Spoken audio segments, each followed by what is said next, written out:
I had worked plenty of late-night shifts, but that night in Chicago felt like the coldest of my life. The wind off Lake Michigan screamed through the alleyways, carrying ice in every gust.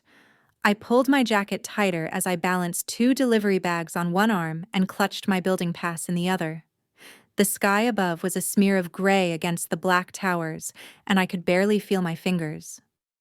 I was just supposed to drop off the last order and check the penthouse kitchen one more time. I wasn't even required to clean it. My shift had technically ended 30 minutes earlier. But the thought of leaving any smudge, any trace of imperfection in a place like this, made my stomach twist. People like me don't get second chances in buildings like this. The elevator to the 58th floor opened with a soft chime. Warm air brushed against my frozen cheeks, and for a moment, I wanted to just stay there, in that little metal box, away from the wind. But I forced myself out. The hallway was silent, lined with abstract art I would never understand, and the carpet was thick enough to swallow the sound of my boots. I swiped into the private kitchen and felt my throat tighten. Everything in that room gleamed.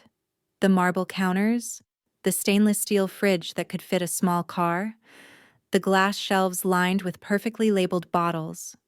It smelled faintly of citrus and something cleaner than air. This was not my world. My world was bus stations and shared laundromats and the sound of my little brother's cough in the middle of the night. I set the delivery bags down, checked that everything was in place, and noticed a thin sheen of water stretching across part of the floor near the industrial sink. Maybe the ice from the last prep session had melted. Maybe the cleaners missed a spot. Nobody would notice in the morning, but I would. I hesitated for only a second before rolling up my sleeves. My hoodie was already damp from the snow, and the cold air in the penthouse kitchen bit straight through to my skin. I grabbed a mop from the corner closet and went to work. The first swipe sent a chill through me.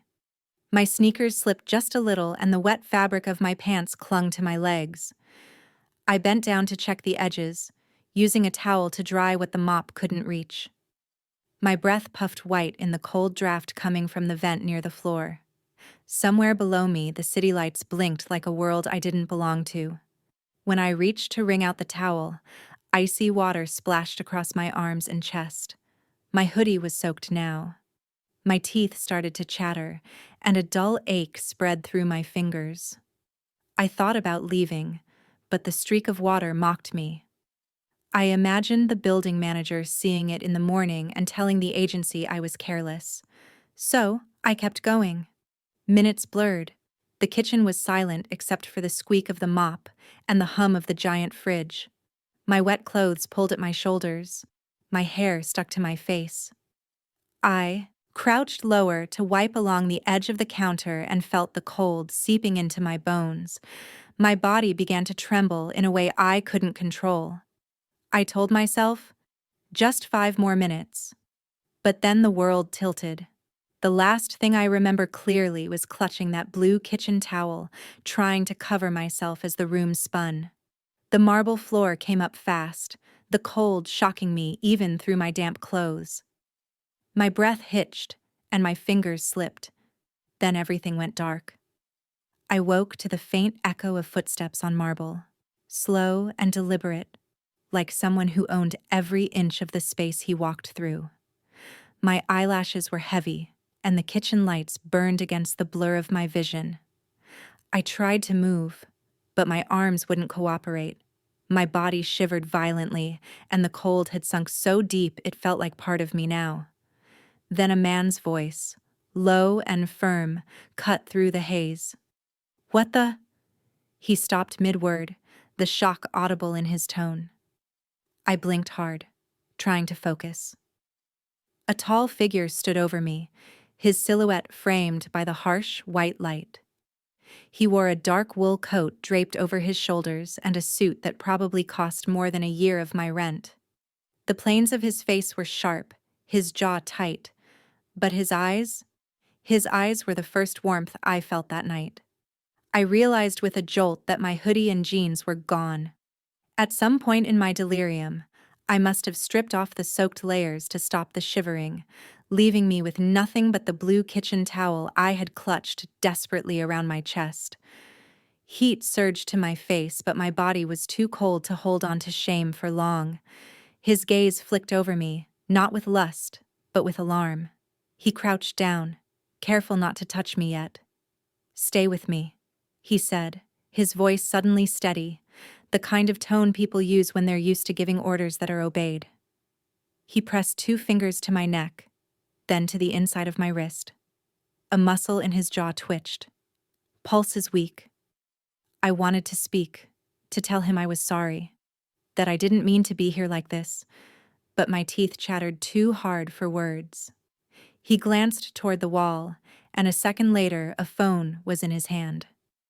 "This is Richard Hale at 58 East Randolph, Hale Tower, Penthouse Kitchen," he said into the receiver. "I need an ambulance. Female, mid-20s, unconscious, severe hypothermia. Send them to the private service elevator. Hurry." Even in my fog, his name hit me like a spark. Richard Hale, the man whose face stared from business magazines in every corner store. The owner of this building. The man who lived so high above the city that people like me were just dots on the sidewalk far below.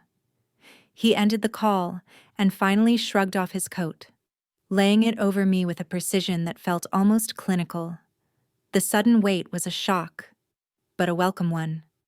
My eyes fluttered shut, and I felt myself sinking again.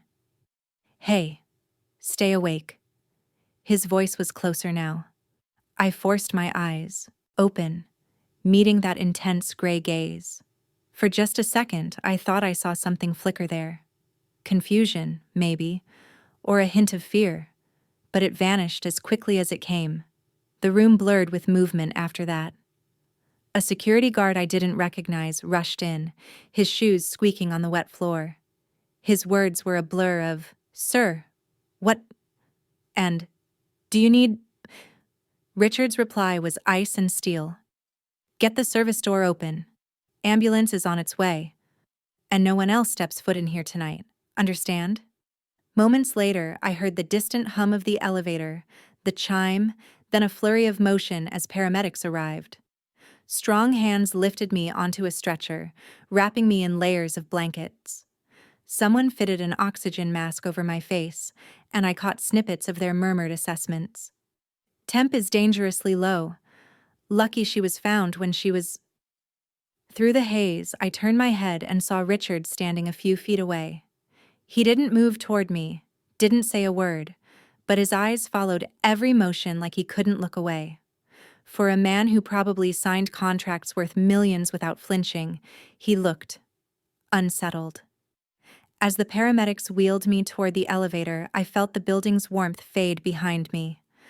The last thing I saw before the doors closed was Richard Hale in that spotless kitchen, his reflection in the marble floor fractured by the puddle where I had nearly frozen. His expression was unreadable, part stone, part shadow, but I carried the memory of that gaze with me into the dark. The elevator descended, smooth and silent, and the hum of the ambulance outside replaced the wind. I let my eyes fall shut, clutching the faint smell of his coat, and surrendered to the pull of sleep. Somewhere above me, on the 58th floor, a man who had never seen me before tonight now knew my name. And I suspected my life would never be the same. The first thing I felt was heat. Not the gentle warmth of a sunny morning, but a heavy, pressing warmth that wrapped my skin like a cocoon. For a moment, I thought I had dreamed everything: the cold kitchen floor, the blue towel clutched in my hands, the gray-eyed man who had found me. A soft beep pierced the haze, followed by the hum of fluorescent lights. I forced my eyes open. White walls, a ceiling with tiny square tiles, the faint antiseptic smell that only existed in hospitals. My throat was dry, and a sharp sting ran through my fingers when I tried to move them. Then I saw him. Richard Hale sat in a chair a few feet from my bed, his posture too perfect to be relaxed. His suit jacket was gone, his tie slightly loosened. He wasn't looking at his phone or a file, just at me. I froze. My last memory was of him crouched in that gleaming kitchen, his coat over my half-naked body. Shame flooded me so quickly I almost turned away. "You're awake," he said, his voice even but quieter than I expected. I swallowed, my throat aching. "Why? Why are you here?" He leaned forward slightly. "Because you nearly froze to death in my kitchen." The words hit me harder than the cold had. I gripped the thin blanket and pulled it closer. "I didn't mean to." His brows knit. "Didn't mean to what?" "Be there, like that." My voice cracked. "I was just trying to finish cleaning the floor. My shift was already over, but I needed to make sure it was spotless." He tilted his head. "You came back after your shift ended?" I hesitated, then nodded. The truth felt small and ugly in my mouth. "The agency only gives me 20 hours a week. I hoped if I did more, maybe they'd keep me. I can't afford to lose this job." His gaze was steady, unreadable. "You risked your life for that?" I looked down at my hands, the IV taped to my skin. My nails were ragged, and my knuckles still trembled. "I didn't think it would be that bad. I can't lose this job. My little brother needs heart surgery soon, and I'm the only one he has." For the first time, his expression shifted. Something softened around his eyes, just slightly. "How old is he?" 17. He's been in and out of hospitals since he was a kid. Our mom passed when I was 19, so it's just me now. Rent, bills, meds, everything depends on me showing up and not making mistakes." I let out a shaky breath. I thought if I just worked harder, maybe someone would notice. Silence filled the room, broken only by the rhythmic beep of the heart monitor. He didn't interrupt, didn't glance at his watch, didn't pull out his phone. He just sat there, listening like no one ever had. I forced a weak laugh to cover the heat crawling up my neck. "Instead, I ended up half naked on your kitchen floor. Not exactly the kind of attention I wanted." His mouth twitched, almost a smile, but not quite. "You're lucky you're alive," he said finally. "Another hour and you wouldn't be." I bit the inside of my cheek and nodded. My chest felt heavy, like his words were bricks pressing down. He stood slowly, straightening his shirt. "Rest. The doctors say you need to recover fully before you go anywhere. I've handled the hospital paperwork for now." "You didn't have to." "I know," he said, cutting me off gently. "But I did." Then he glanced toward the window, the late morning light spilling across the linoleum. "I'll come back later. We'll talk when you're stronger." He walked to the door, his footsteps silent against the floor. Before leaving, he paused, looking back at me for a moment. His expression was hard to read, a mix of distance and something I couldn't name. Then the door clicked shut, and I was alone with the soft beep of the monitor and the sudden weight of everything I'd just said aloud. For the first time since I could remember, someone had listened to me without rushing, without judging, and that scared me almost as much as the cold had. The next time I opened my eyes, the sun had shifted higher, painting a soft square of light on the hospital wall. My body ached, but the sharp chill was gone, replaced by the heavy warmth of layered blankets. I blinked and saw him again. Richard Hale sat in the same chair, as if he had never left. This time, he wasn't watching me as intently. His elbows rested on his knees, fingers laced together, his gaze fixed on the floor. He looked thoughtful, maybe even tired. I cleared my throat. "You came back." He lifted his head. "I said I would." His voice was calm, low, like he had all the time in the world. I shifted against the pillow, wincing at the stiffness in my shoulders. I don't know what to say. Thank you doesn't feel like enough." "You don't owe me anything," he said simply. "I just did what anyone should do if they saw someone in danger." I almost laughed. but the sound caught in my chest. Not everyone would have helped. Most people don't even see me. That earned me a longer look. His gray eyes were steady, unreadable, but not cold. He leaned back slightly, the sunlight catching the edge of his jawline. "I need to ask," he said. "Do you understand how close you were to dying?" I hesitated, then nodded. "I guess I do now." He exhaled slowly, then reached into his coat and pulled out a small white card. He placed it gently on the rolling tray next to my bed. His name was printed in bold letters across the top. Richard Hale, CEO. Hale Group. "This is my direct number," he said. "If you need anything at all, you call." I stared at the card like it might burn me. "Why would I ever need to call you?" A pause. Then he said something that unsettled me in a way I couldn't explain. "Because you deserve more than freezing on a kitchen floor for a job that doesn't see you." The words landed like a stone in my chest. Deserve more. The idea felt foreign, almost dangerous. My life had never been about what I deserved. It was about surviving, about making sure my brother had medicine and rent was paid on time. My fingers hovered over the card but didn't touch it. "I don't understand what that means." "You will," he said quietly. "Rest for now." He stood, adjusting the cuff of his shirt. Before he left, he glanced back one last time. "Someone from the building will check in with your agency. Your job is safe." The relief hit me hard and fast, almost dizzying. "So, I'm not fired?" "No," he said, a faint note of finality in his voice. "Not for this." I opened my mouth to ask what this even meant, but the words wouldn't come. He gave a short nod, then slipped out of the room as silently as he'd entered. The door clicked shut. I lay there staring at the white card on the tray, my mind spinning. I should have felt safe, or at least grateful. Instead, I felt exposed, vulnerable in a way I hadn't expected. What did he mean? I deserved more? I thought about my brother, about the tiny apartment with its flickering kitchen light, about the way I lived from paycheck to paycheck while pretending I wasn't terrified. People like me didn't get promises. We didn't get more. I reached out and ran my thumb over the embossed letters of his name. My hand still trembled slightly.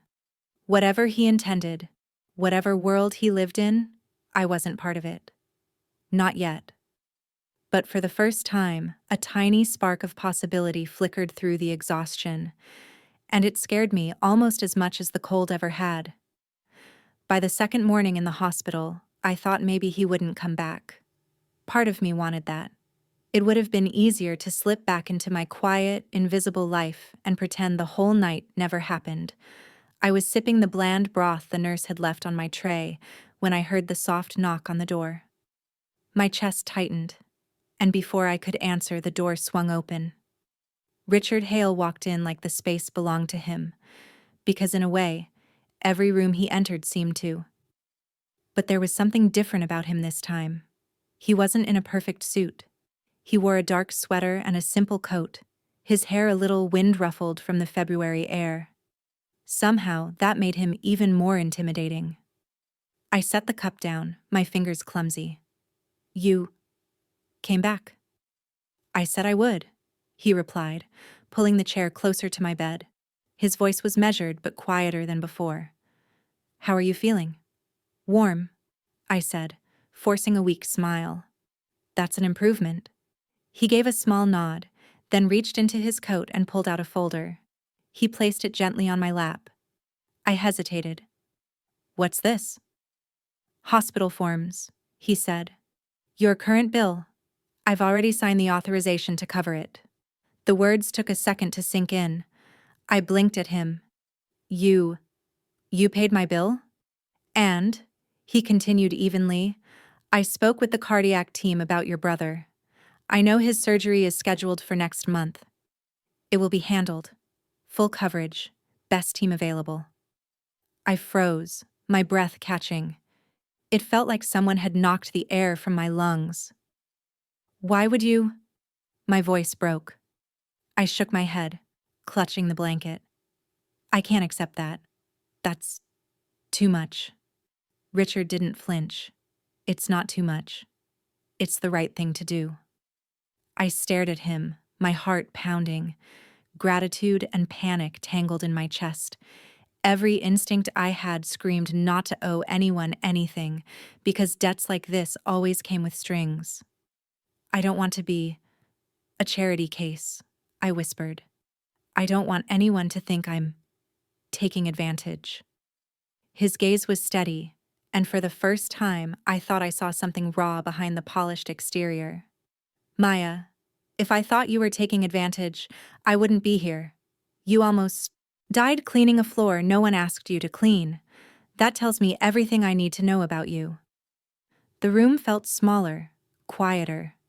I pressed the edge of the blanket to my lips, trying to keep my voice from shaking. I don't even know how to thank you. You don't have to, he said. Then, after a pause, he added, but if it makes you feel better, consider it an investment. In what?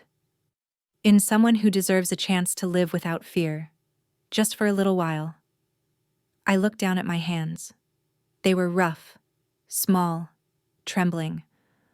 All my life, I'd been climbing uphill with no one at my back. And now this man, the cold billionaire who owned the sky I walked under, was offering to carry the weight I'd never been able to put down. I swallowed hard. I don't know if I can accept this without feeling like I'm giving up a piece of myself. You're not giving up anything, he said softly. I'm not asking for anything in return, not now, not ever. Silence stretched between us. The only sound was the monitor's steady beep and the muffled footsteps in the hallway. Finally, I nodded, my throat tight. Then, thank you. His expression didn't change much, but something eased in his posture, like he'd been holding his breath. He stood, gathering the empty folder. I'll check in again tomorrow, he said. Focus on getting your strength back. As he left the room, I felt both lighter and heavier all at once. Lighter because the crushing weight of hospital bills and my brother's surgery had lifted. Heavier because I couldn't shake the feeling that accepting help from a man like Richard Hale would change something in me forever. I lay back against the pillow, staring at the ceiling, wondering if this was how it started for people who suddenly had hope. Quiet and terrifying, like stepping onto ice that might hold or break. The next afternoon, the hospital room felt different. My body was slowly recovering, but my mind was restless. I had spent the morning staring at the ceiling tiles, turning Richard Hale's generosity over and over in my head like a coin I was afraid to spend. When the door opened again, I already knew it was him. He had that quiet presence that made the air shift. This time he carried a slim leather portfolio under one arm. He greeted me with a nod, not a smile, and pulled the chair closer to my bed. I wanted to talk to you about something, he said. I sat up straighter, wary. About the hospital bills? No, he said. About your work. I froze. My fingers twisted in the blanket. I'm not fired, right? His head tilted slightly, almost amused. No, but I realized something after last night. You were cleaning a part of the kitchen that wasn't even assigned to you. You noticed things nobody else did. That tells me two things. First, you care more than the job requires. Second, the job doesn't see you for what you're worth. I didn't know how to answer that. My whole life, work was just survival. Nobody ever asked if it saw me. He opened the portfolio and slid a single page across the tray table. I want to offer you a new role, temporary at first, but real. Internal sanitation consultant. You'll evaluate all the kitchens in our properties, look for safety issues and overlooked problems, and report directly to me. I blinked. The words blurred for a moment. That sounds like something for someone with a degree. I just clean. That's exactly why I want you, he said, his tone calm but firm. You've lived this job. You know what corners get ignored. You know what danger feels like before anyone in an office ever will. I need someone who can tell me the truth, not what the managers want me to hear. My heart thudded. A job with real hours, real pay, and maybe even respect. But a knot of hesitation tightened in my chest. I don't want to be a charity case, I whispered. I don't want to feel like I'm here because you felt sorry for me. Richard leaned back slightly. His gray eyes stayed on me, steady and unflinching. If I wanted charity, I'd write a check and walk away. I'm offering work. Real work. Because I think you can do it better than anyone else. Silence filled the room. I glanced toward the side table where a nurse had folded the blue kitchen towel I had clung to the night I collapsed. Seeing it, there was like being pulled back into that freezing moment, the reminder of how close I had come to disappearing, unseen and forgotten. I reached out and brushed my fingers over the soft fabric. Something in me shifted. Maybe this was my chance to stop living like a shadow. I drew a slow breath. Okay, I'll try. But I need to earn it. I don't want anyone thinking I just got lucky because you found me like that. A hint of a smile touched his face for the first time. You'll earn it. I have no doubt. Relief and fear swirled together in my chest. I hadn't realized how heavy invisibility was until someone finally looked straight at me and said I mattered. As Richard stood to leave, he nodded toward the towel. Keep that, he said. Let it remind you how far you've already come. I looked down at the faded blue cloth in my hands. It wasn't just a towel anymore. It was the line between the life I'd been living and the one I was stepping into. When the door closed behind him, I held it tight, knowing that whatever came next, I couldn't go back to being unseen. The first morning I walked into Hale Tower as an employee with an actual title, the world felt like it tilted under my feet. The security guard at the front desk glanced at my badge and waved me through without hesitation. I wasn't the invisible cleaning girl anymore. The laminate card around my neck said Internal Sanitation Consultant, and the elevator ride to the 50th floor felt like stepping into someone else's life. As the doors opened, a wash of sunlight spilled across the marble lobby. Floor-to-ceiling windows revealed Chicago below, a map of glittering streets and frozen rooftops. I paused for a second, overwhelmed. Down there was the life I knew. Bus stops, corner stores, and cracked sidewalks. Up here, the air felt quieter, as if the world hushed for people who could afford it. Richard's assistant met me in the lobby, a brisk woman with a polite smile and a clipboard. Mr. Hale said you'll start with the West Wing kitchens, she said. They're used for private events and catering. No one from management has done a proper review in months. I followed her down a hallway lined with framed photographs of award ceremonies and charity galas. All those frozen smiles in expensive suits felt like they belonged to another species. I thought of my own reflection that morning in the cracked bathroom mirror of my apartment, hair pulled back tight, jacket zipped up against the February wind. When we reached the service area, the scent changed. The bright polish of the executive floor gave way to the faint smell of detergent, metal, and something stale. A man in a gray uniform was wiping down a prep table. His shoulders slumped, and the lines on his face deepened when he glanced up at me. He gave a small nod but didn't speak. "Morning," I said softly. He hesitated, then replied, "Morning," before going back to work. I walked through the kitchen slowly, notebook in hand. There were puddles under a leaking sink, a bent floor mat, a loose tile near the freezer door. Tiny details no one upstairs ever noticed, but they were the kind of details that could put someone like me on the floor, shivering and unseen. Two women were mopping near the back wall. One hummed a little tune under her breath, the other kept her head down. They looked up briefly as I approached, then went back to their work. Their eyes had that familiar glaze of exhaustion I'd seen in mirrors all my life. "Everything okay back here?" I asked. The younger one shrugged. "Same as always." Her voice was flat, careful. I jotted down notes in my little spiral pad.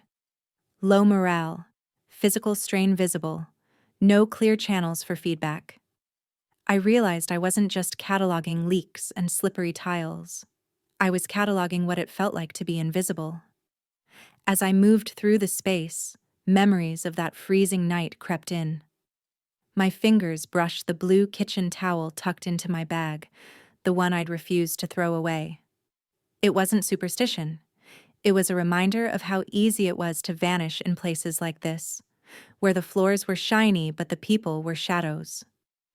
By the time I returned to the hallway, my notebook was half full. I glanced through the glass wall into the executive wing, where a team in tailored suits moved around a conference table, laughing at something on a slide deck. The contrast was sharp enough to sting. I whispered to myself, "They don't even know who keeps their floors from breaking them." And for the first time, I understood why Richard wanted me here. He didn't need a degree or a consultant with a briefcase. He needed someone who had knelt on these floors, who knew the cost of being ignored. As I took the elevator back down to the service level, I caught my reflection in the gold-toned doors. My face looked the same, tired, plain, a little wary. But my eyes were different. They were open now, and once you saw the gap between the world below and the world above, you couldn't unsee it. Back in my apartment that night, I sat at the tiny kitchen table with a cup of lukewarm tea and my spiral notebook. The city outside my window buzzed with the hum of traffic and distant sirens, but inside my apartment, the only sound was the scratch of my pen. I wasn't just writing a report. I was telling the truth of people who never got asked for it. West Wing Kitchen, Observations. I began with the simple facts. The loose floor tile, the puddle under the leaking sink, the bent rubber mat that no longer gripped the floor. Those details were easy. But then my pen hovered. I thought of the man with the slumped shoulders, the two women who avoided my eyes as they mopped. I thought about how their voices sounded. Flat, tired, careful. So I wrote more. Staff appear physically exhausted. Communication is minimal, mostly nods. One worker hummed to herself, likely to stay awake. The team works hard, but the environment is unsafe. Slippery surfaces, poor lighting near the storage room, no ergonomic tools for bending or reaching. By the time I finished, the page wasn't just a list of hazards, it was a story. A story of people like me, trying to survive in the shadows of someone else's success. The next morning, I handed the report to Richard in his glass-walled office on the 50th floor. My stomach fluttered as I watched him skim the pages. He didn't rush. His gray eyes moved steadily down the lines, pausing at the notes about morale. "You wrote all this last night?" he asked finally. "Yes," I said, twisting my fingers together. I thought it was important to include how it feels to work down there, not just what's broken." He leaned back in his chair, silent for a moment. The sun behind him turned the skyline to gold. "I didn't realize," he said quietly. "I've walked those kitchens before. I saw clean floors and assumed everything was fine." I hesitated, then said softly, "It's clean because people like us break our backs to keep it that way. But no one asks if we're okay." He didn't argue. Instead, he reached for the phone on his desk.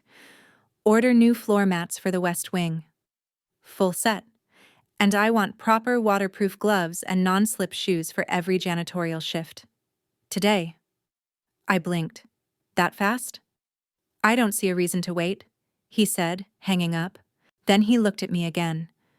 "You see things I don't, Maya. That's why you're here." Something shifted in my chest. For so long I'd worked in silence, invisible except when I made a mistake. And now, For the first time, my words carried weight. When I left his office, the blue kitchen towel was tucked in my bag, its frayed edge brushing my knuckles. It wasn't just a reminder of the night I almost froze. It was proof that I could step out of the shadows and be heard. Later that week, when I returned to the West Wing, the new mats were already in place. Fresh gloves and slip-resistant shoes sat in labeled boxes on the counter. The workers glanced at me as I walked in, a flicker of curiosity in their tired eyes. I didn't announce anything. I just watched as one of the women slid her feet into the new shoes and murmured, "Finally." I smiled to myself. It was a small thing, maybe, but for people like us, small things could mean everything. By the time March rolled around, I had begun to find a rhythm in my strange new life. Mornings were spent walking through kitchens most people in this city would never see, noting leaks and cracks and faces too tired to smile. Evenings were for my brother, Luis, in our small apartment, where the radiators rattled and the city noise seeped in through thin windows. He would always ask the same question when I came home, dropping my bag by the door. "How's the fancy tower today?" I'd laugh and say, "Still shiny," and he'd shake his head like he couldn't imagine me in that world. I was careful never to let him see how much I worried. He was 17, but looked younger, his frame slight, his skin pale from years of medication and hospital visits. Our mother's old quilt was always wrapped around his shoulders. He loved that quilt, said it felt like home even when the rest of life didn't. Then, one night in late March, the fragile balance of our world shattered. I came home to find him sitting on the edge of his bed, his hands gripping the quilt so hard his knuckles were white. His breathing was shallow, each inhale a battle. "Maya," he whispered, his voice raspy. "It hurts." Panic slammed into me, cold and sharp. I dropped my coat on the floor and fumbled for my phone. "We're going to the hospital. Right now." By the time we reached the ER, he was trembling. Nurses swarmed around us, voices brisk and professional, moving him onto a gurney. The fluorescent lights felt harsher than ever, reflecting off the polished tiles, and my chest squeezed with each beep of the monitors. Hours blurred. I sat in an uncomfortable chair, staring at the floor, my fingers twisting the frayed edge of the blue kitchen towel I kept in my bag like a charm against the dark. A doctor finally emerged, his expression tight. "He's stable, but it's a severe arrhythmia. We'll admit him for monitoring. Surgery may need to be moved up sooner than planned." I nodded, numbly, my throat too tight for words. The next days became a blur of exhaustion. I split myself in two, half at the hospital, half at Hale Tower. I refused to abandon the job Richard had given me, even as my body begged for rest. Every morning, I rode the elevator up 50 floors with eyes that felt like sandpaper, then spent hours walking kitchens, jotting down notes through a haze. At night, I sat by Luis's hospital bed, listening to the rhythmic hiss of oxygen and the distant hum of machines. He would sleep, and I would just watch, my hand resting on the quilt, afraid that if I blinked too long, something would happen. Food lost its taste. My reflection in the bathroom mirror grew hollow-eyed, hair dull from neglect. My chest felt like it carried a stone everywhere I went. Even in the kitchens, surrounded by gleaming counters and warm lights, the air felt heavy. I'd see the cleaning staff bending and scrubbing, their eyes as tired as mine, and think, we're all just holding the world up with shaking hands. One morning, after a sleepless night, I was walking through the West Wing with my notebook when my vision swam. I leaned against a counter, swallowing hard. My pen trembled in my grip. "You okay?" one of the janitors asked softly. I forced a smile I didn't feel. "Yeah, just long night." But inside, I was unraveling. Fear gnawed at me constantly. Fear of losing Luis. Fear of failing at this job that had become my lifeline. fear that life would collapse no matter how hard I fought. That evening, I returned to the hospital and found Luis asleep, the quilt tucked around him. I sank into the chair and rested my head against the mattress, letting exhaustion wash over me. I whispered to him, even though he couldn't hear, "You're all I've got, kid. Please. Hold on." The beep of the heart monitor was steady, but each sound felt like a countdown, and I didn't know how much longer I could carry this storm alone. The night I finally broke came 2 days after Luis was admitted. I had left the hospital long after visiting hours, carrying the weight of the machine's beeping in my ears. My body felt like a shadow of itself, heavy, slow, and brittle. By the time I reached our apartment, the hallway smelled faintly of someone else's dinner and wet carpet. My keys jingled as I opened the door to the familiar darkness. Inside, the apartment was silent except for the soft hum of the refrigerator. I didn't turn on the big overhead light, just the small one above the stove. Its yellow glow spilled across the chipped counter and the single bowl left in the sink. This was home, yet tonight it felt hollow. I slid into the kitchen chair and laid my forehead on my arms. For a long time, I just listened to the sound of my own breathing, ragged and uneven. A knock at the door startled me. My head snapped up, heart pounding. It was nearly midnight. I opened it to find Richard Hale standing in the hallway, his coat dusted with the remnants of snow. For a moment, I didn't move, too stunned to speak. "I went to the hospital," he said quietly. "They told me you had gone home. I wanted to make sure you had someone here." My voice cracked. "It's late." He gave a small nod, as if acknowledging the obvious, and then glanced past me into the dim apartment. "May I come in?" I stepped aside. He walked in without the confidence of a man used to owning the world. His gaze swept over the peeling linoleum, the old couch, the single lamp with a crooked shade. He said nothing, and that silence felt like mercy.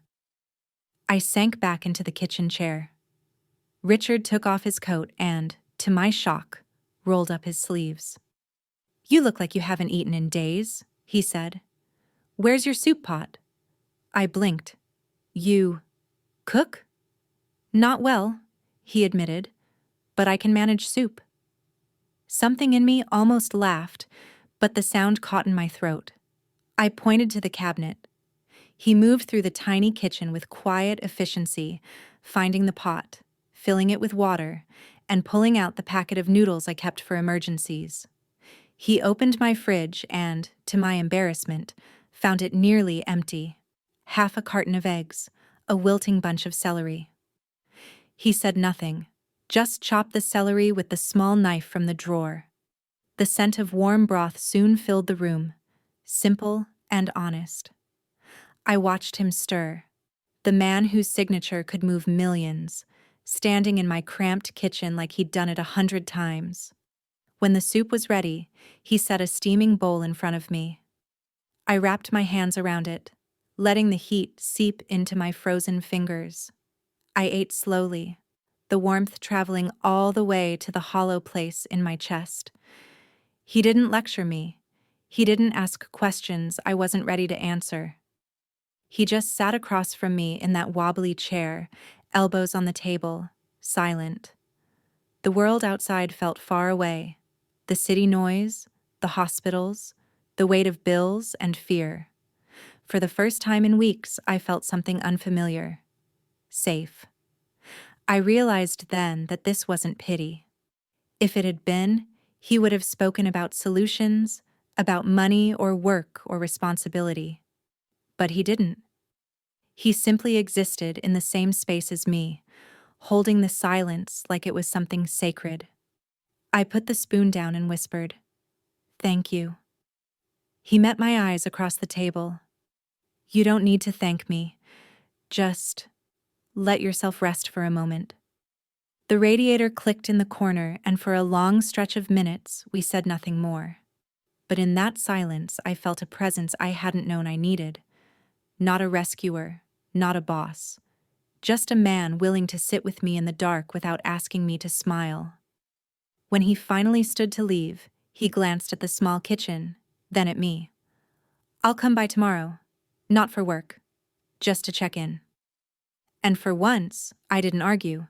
I just nodded, because some storms can only be weathered when someone else is willing to sit beside you while they rage. Life didn't get easier overnight, but it changed in small, almost invisible ways. Mornings began with the same train ride into the city, the same cold wind snaking through the gaps in the station platform, but now, when I stepped into Hale Tower, I didn't feel like a ghost. Security guards nodded at me. A few of the janitors even smiled when I passed by. It wasn't that the world had suddenly gotten lighter, but pieces of it seemed to notice me now. My days were filled with kitchen inspections and quiet observations. I'd move through stainless steel corridors, notebook in hand, listening to the rhythm of work, mops swishing, carts rolling, the occasional clang of a pot. Sometimes I would catch a small flaw before anyone else did, a loose drain cover, a slick corner of tile. I would note it down, and later I'd see it fixed. Richard had a way of making even small moments feel weighted. He never hovered, but he always seemed to appear when I least expected him. One morning, I was walking through the East Wing kitchen, jotting down notes about ventilation issues, when he appeared behind me holding a paper cup. "Coffee," he said simply, handing it over. I hesitated. "You didn't have to." "I noticed you take 2 sugars and a dash of cream," he said, almost offhand, as if it were no big deal. The heat from the cup seeped into my fingers, and for a second, I forgot to breathe. No one in my life had noticed something so small in a very long time. It wasn't just the coffee. It was the way his gaze lingered a fraction of a second longer when I spoke, the way he listened like the words actually mattered. One afternoon, we were reviewing one of my reports in a small prep room off the main kitchen.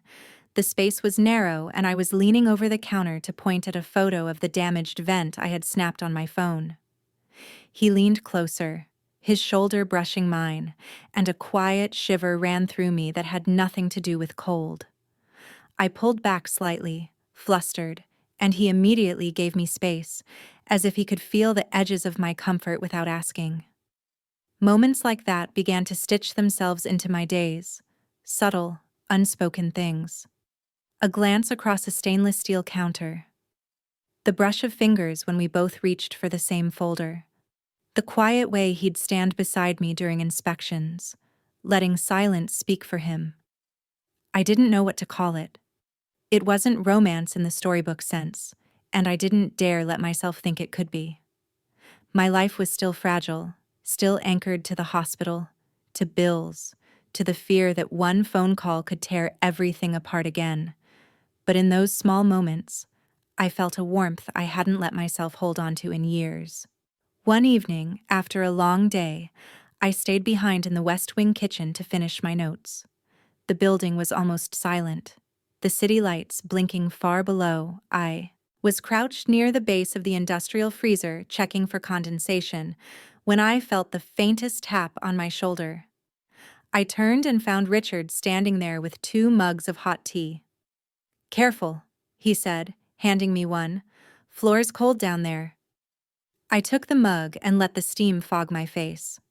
Our eyes met for just a heartbeat, and in that small, suspended moment, I felt something I didn't have a name for. A sense that someone saw me fully, in the quiet and the mess, and chose to stay. I didn't speak it aloud. I couldn't. Instead, I sipped the tea, let the warmth spread through my chest, and for the first time in a very long time, I didn't feel like I was standing in the world completely alone. That evening, Chicago lay under a soft blanket of snow. The city lights shimmered in halos through the flurries, and from the 50th floor, the streets below looked like tiny silver veins threading through the dark.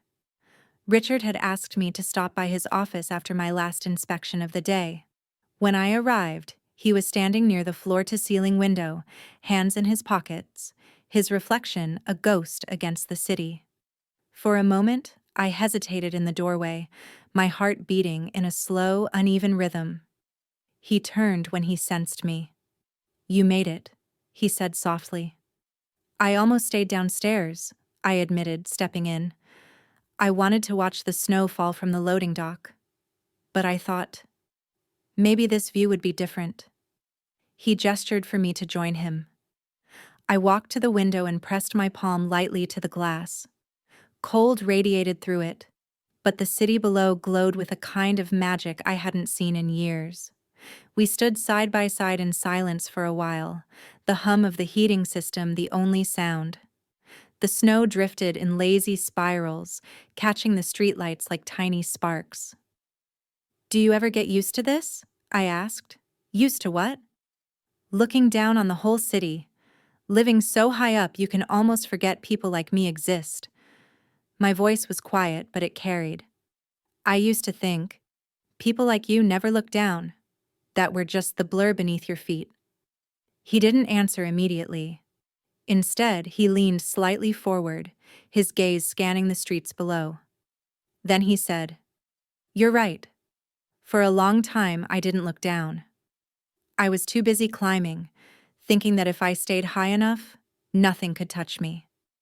I swallowed hard, my chest tight. "Then why did you notice me that night?" Richard's reflection in the glass looked solemn, older somehow.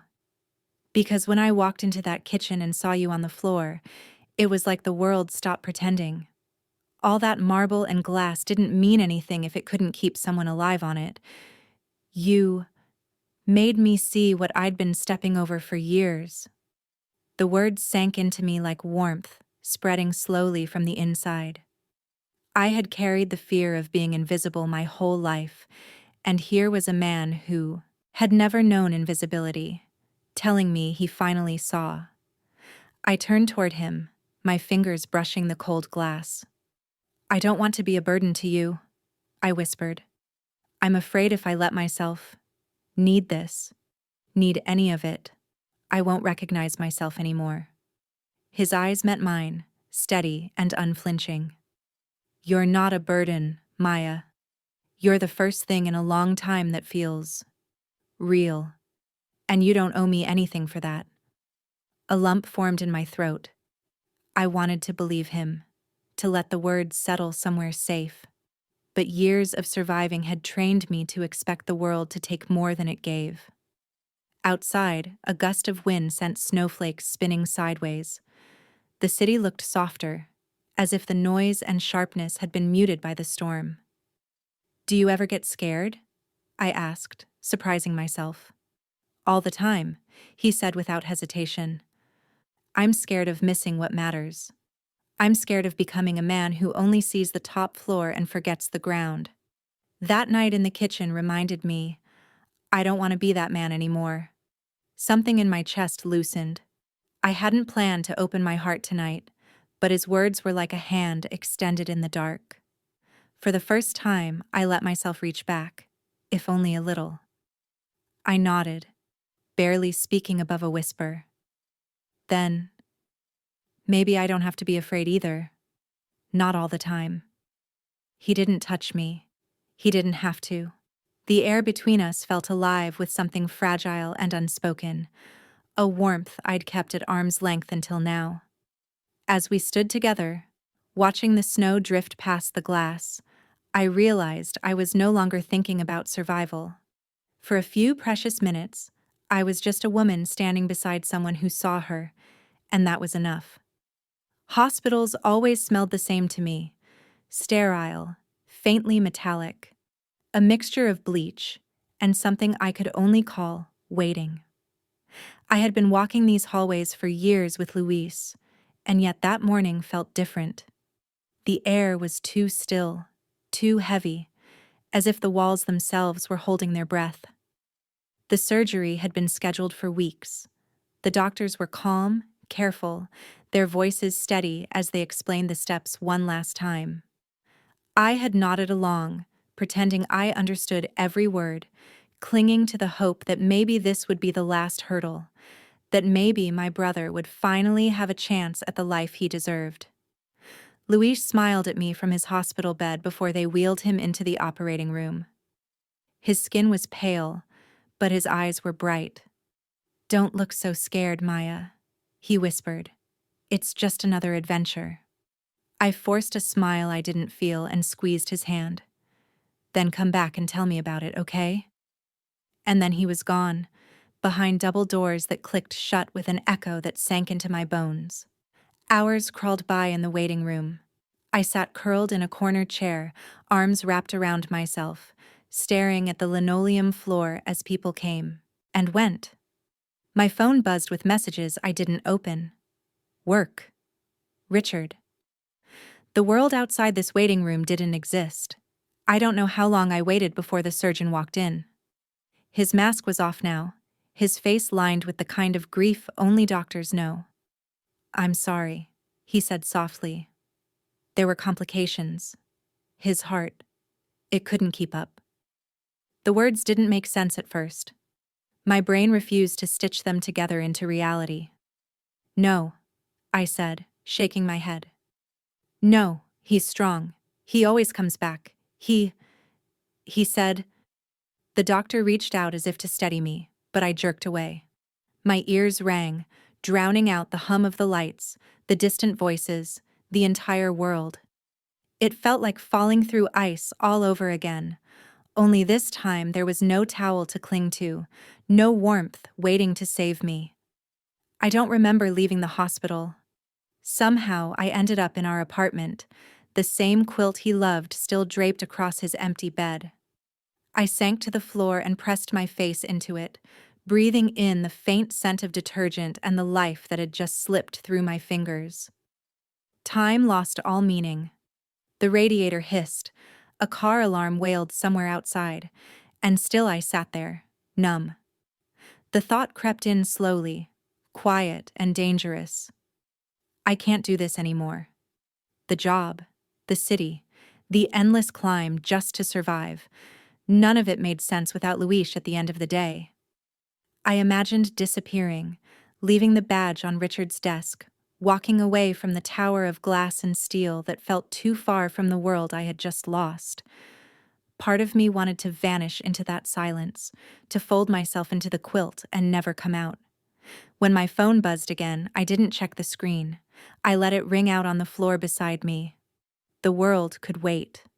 The world always could. I sat there until the light outside shifted from gray to black, until the city swallowed the last trace of daylight. Only then did I lift my head, the apartment a blur through the haze of grief.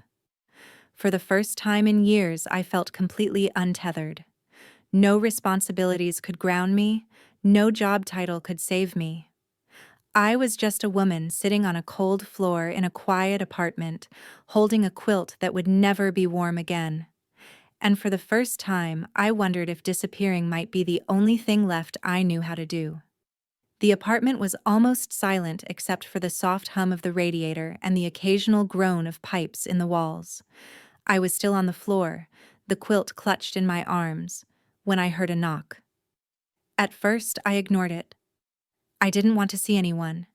There was nothing left in me to offer. The knock came again, firmer this time. A familiar voice called softly through the door. "Maya." "It's me."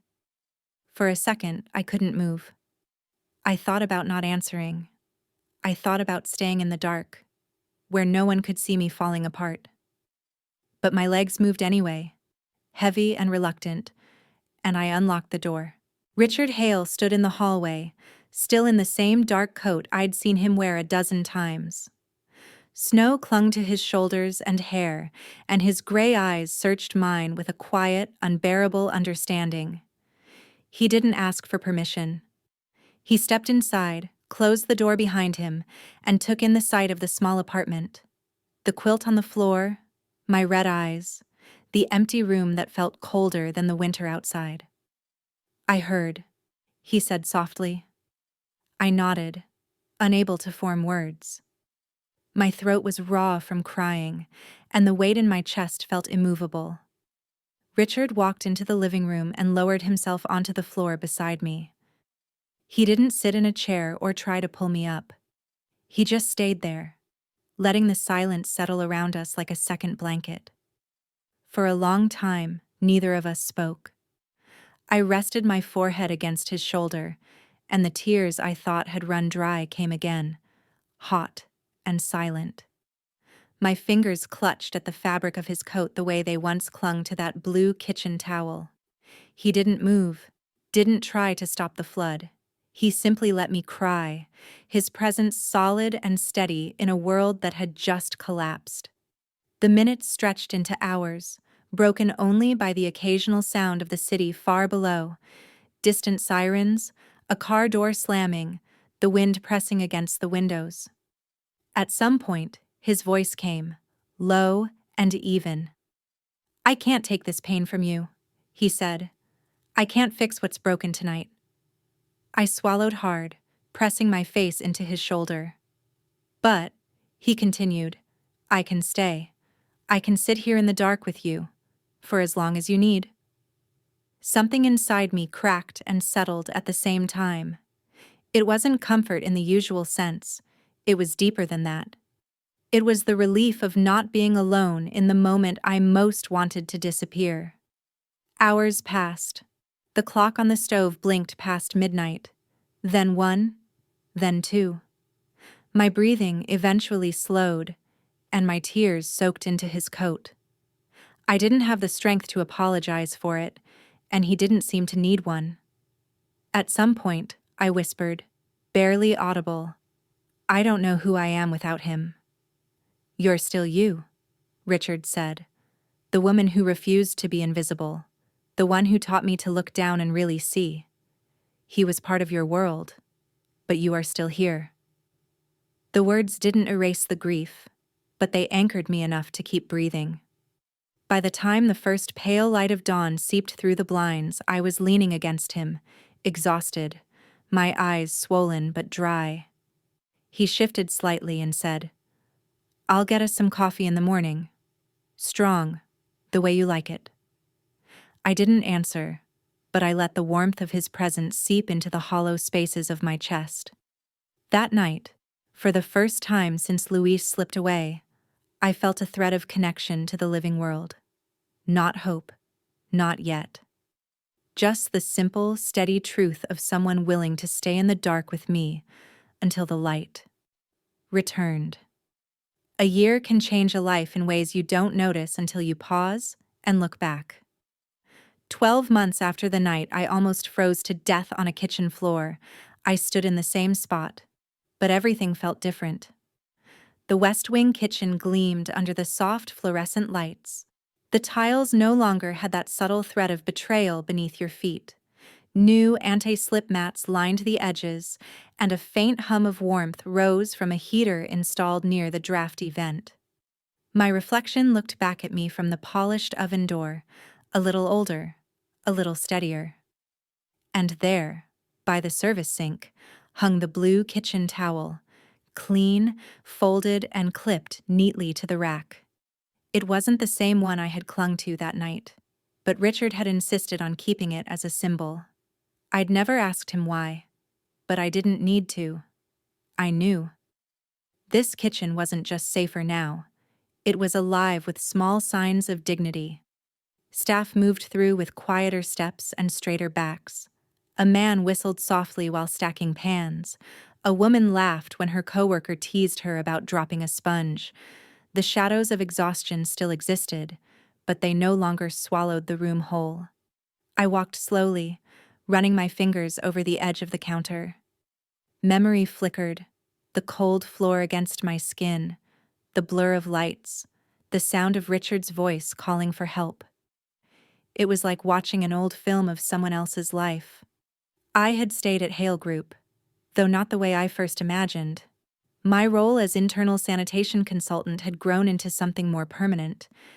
I trained new staff, reviewed safety protocols, and, maybe most importantly, listened to the stories of people who had once felt invisible. Luis's absence still lived in me like a quiet echo. There were days the grief swelled unexpectedly, catching me off guard in the middle of a train ride or while making tea. But I carried him with me now, not like a wound that bled, but like a compass. He was the reason I refused to disappear again. That afternoon, after my inspection, I took the elevator to the top floor, the residence level I had only dared to imagine a year ago. My badge clicked softly, and the door opened into Richard's apartment, all glass and warmth overlooking the frozen city. He was by the window, as always, looking out over Chicago as if he were still learning to see it. He turned when he heard me and smiled, not the polite kind he gave board members, but the quiet, genuine smile I had grown to trust. "You're early," he said. "I wanted to stop by the kitchen first," I said, slipping off my coat. "It's different now. Better. I guess I needed to see it one more time." He studied me for a moment, then nodded. Full circle. I set my bag down and crossed the room, my heart steady in a way I hadn't known it could be. I had been spending more and more nights here over the past months, but today was different. Today, I wasn't arriving as a guest. I leaned against the window, the city sprawling beneath us, and took a breath that felt like a choice. "I've been thinking," I said softly, "about moving in. Not because I need saving, not because I can't stand on my own anymore, but because I want to choose this, choose you." Richard's expression didn't shift into surprise. Instead, his eyes warmed with something I couldn't name, and he nodded slowly, as if he'd been waiting for me to speak the decision out loud. "I never wanted to rescue you, Maya," he said quietly. "I just wanted to be where you were, if you'd let me." I smiled. Small, but real. "Then I guess I'm letting you." I set my keys on the counter, a simple sound that somehow felt like a promise. That night, as the snow fell again over Chicago, I unpacked a few things into drawers that had been empty for months. The apartment didn't feel like a palace or a rescue anymore. It felt like a space we had carved out of the dark together, one step, one choice at a time. When I hung the blue kitchen towel on a hook in his spotless kitchen, I paused to look at it. It was no longer a symbol of survival alone. It was a reminder that I had been seen, and that I had chosen to stay, fully awake in my own life. Chicago's skyline glittered like a bed of stars scattered against glass. From Richard's floor-to-ceiling windows, the city stretched in every direction, pulsing with life I could almost, but not quite, hear. The traffic lights flickered, and the elevated train rumbled past in the distance, tiny and far away. I stood with my forehead against the cool glass, my hands tucked into the sleeves of an oversized sweater Richard had draped over my shoulders. Behind me, the apartment was quiet except for the faint hum of the heating system. Richard came to stand beside me, not touching, just present. Our reflections floated side by side on the window pane. For a while, neither of us said anything. We didn't have to. "I used to think love was supposed to save you," I said finally, my voice soft, carried more by the glass than the air. "That someone would come along, sweep you up, and fix everything that was broken." He stayed quiet, letting me find my own rhythm. I watched a single snowflake drift down the glass before melting away. But that's not it. Love isn't rescue. It's someone willing to sit with you in the dark, when the world is heavy and you can't see your way out, until the light comes back. When I turned, his gaze met mine with that quiet intensity I had come to know. "And I'll sit there," he said, "as long as it takes." Something warm unfurled in my chest, soft but certain. I leaned lightly against his arm, feeling the solid weight of him beside me. Not a shield, not a savior, just here. Later, I moved to the kitchen, the one that had become mine as much as his. It was spotless, gleaming under soft pendant lights. But it wasn't the shine that made my chest ache. It was the small detail hanging from the side of the counter. The blue kitchen towel.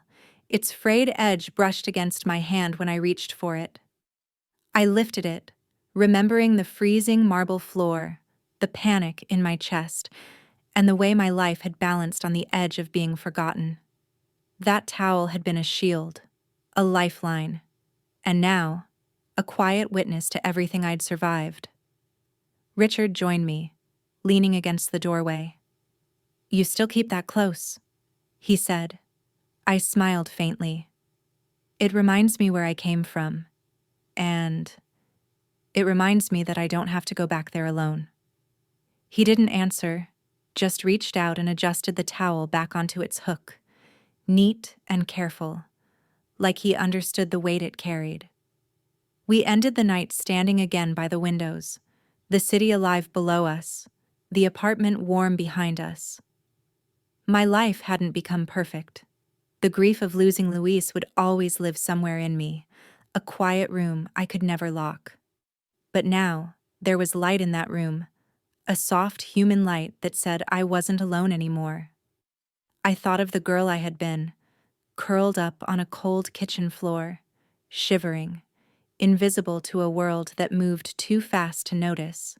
And I thought of the woman I was now, standing steady, seen, holding on to the kind of love that didn't erase the dark, but stayed with me inside it.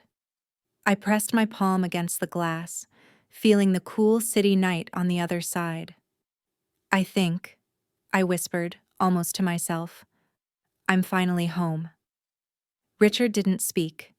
He just stood with me, shoulder to shoulder, letting the city lights paint us both in quiet gold. And in the kitchen behind us, the blue towel swayed gently on its hook, a small, silent witness to the life we had chosen. Not saved, not rescued, but shared.